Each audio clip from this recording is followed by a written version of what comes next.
पलक बचपन से ही एक ऐसी लड़की थी जिसमें चाहकर भी कोई बुराई नहीं निकाल सकता।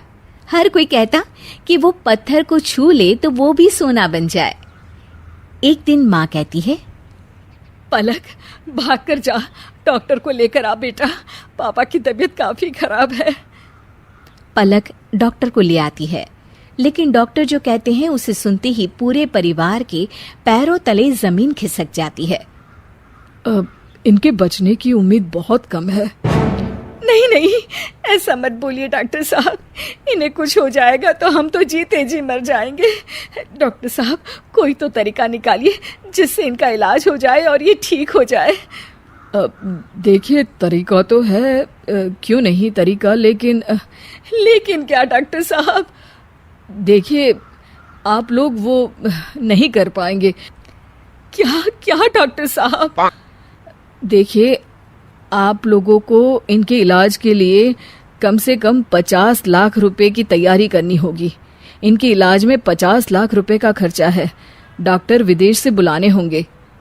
50 लाख का नाम सुनते ही माँ बेटी दंग रह जाते हैं। माँ रोने लगती है।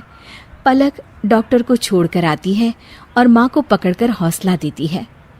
माँ, कोई ना कोई रास्ता जरूर निकल आएगा, आप ऊपर वाले पर विश्वास रखें।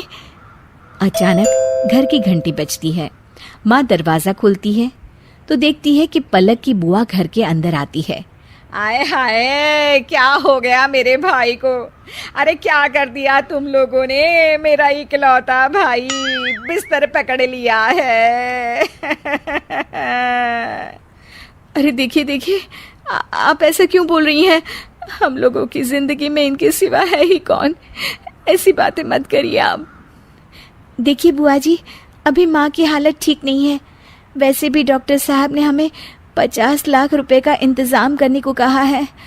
हम लोग उसी से परेशान हैं। लो, हो गया पैसों का इंतजाम।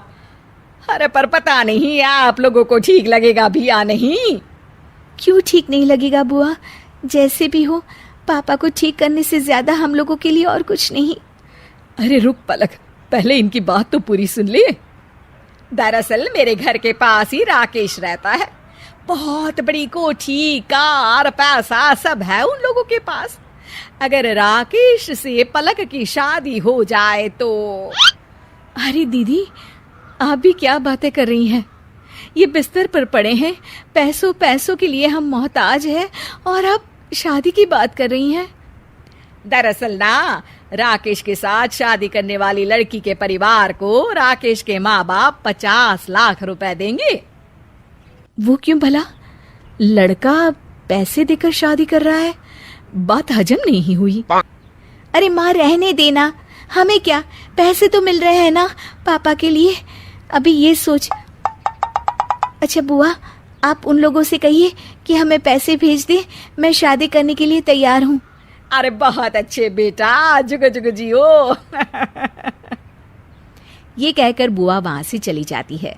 उन लोगों को पैसे मिल जाते हैं और पलक के पापा का इलाज भी शुरू हो जाता है और पलक शादी करके पहुंच जाती है राकेश के घर। राकेश बहुत ही सीधा सादा, कोई काम धाम न करने वाला लड़का होता है। वो हर किसी की बात मान लेता और एक कोने में चुपचाप बैठकर फोन देखता रहता। पलक, मैं तुमसे माफ़ी मांगना चाहता हूँ। मैं तुम्हारे लायक नहीं था, लेकिन फिर भी तुम्हें मुझसे शादी करनी पड़ी। तुम्हारे पापा बीमार ना होते तो शायद मेरे घर वाले कभी भी तुम्हारे जैसी गुणी संस्कारी लड़की से मेरी शादी नहीं करवा पाते। पलक राकेश को देखकर मुस्कुराती है। ये मेरा भाग्य था, मुझे आपकी ही बीवी बनना था। शायद इसीलिए ईश्वर ने ये स्वांग रचा। अच्छा, आप ये बताएं कि आप क्यों काम नहीं करते कुछ भी? अरे मैं कुछ कर ही नहीं सकता हूँ, मैं ज़्यादा पढ़ा लिखा नहीं हूँ ना। ऐसा नहीं है कि मैंने कभी कोई काम नहीं किया, लेकिन हाँ, जब भी कोई काम करता कोई ना कोई मुझे बेवकूफ़ बनाकर निकल लेता। अच्छा कोई बात नहीं, अब मैं आपके साथ हूँ ना, कोई भी आपको बेवकूफ़ नहीं बना सकेगा। चलिए अब पापा से मिलने घर चलते हैं। दोनों मिलकर पलक के घर जाते हैं, जहाँ उसके पापा पलक को देखकर खुश हो जाते हैं। वो बिल्कुल ठीक होते हैं। शुक्रिया पलक बेटा, भगवान तुम्हारे जैसी बेटी सबको दे। आज मैं सिर्फ तुम्हारी वजह से जिंदा हूँ।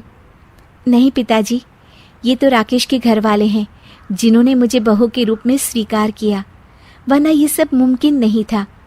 मैंने तो सिर्फ वक्त पर अपनी बुद्धि और विवेक से काम लिया। राकेश उन लोगों के साथ मिलकर घर आता है और अगले दिन, पलक, मैं आज से काम पर जाऊंगा। लेकिन फिर कोई आपको बुद्धू बना दे तो? आज तक किसी ने मुझे इतना महत्वपूर्ण नहीं माना था जितना तुमने कल अपने पापा के सामने कहा। वो मरकर जिंदा हो गए सिर्फ तुम्हारे बुद्धि और विवेक के सहारे, सही समय में बिना नफा नुकसान के सोचे। तो पलक, मैं तो एक अच्छा खासा इंसान हूँ। वाह जी वाह, सही बात है।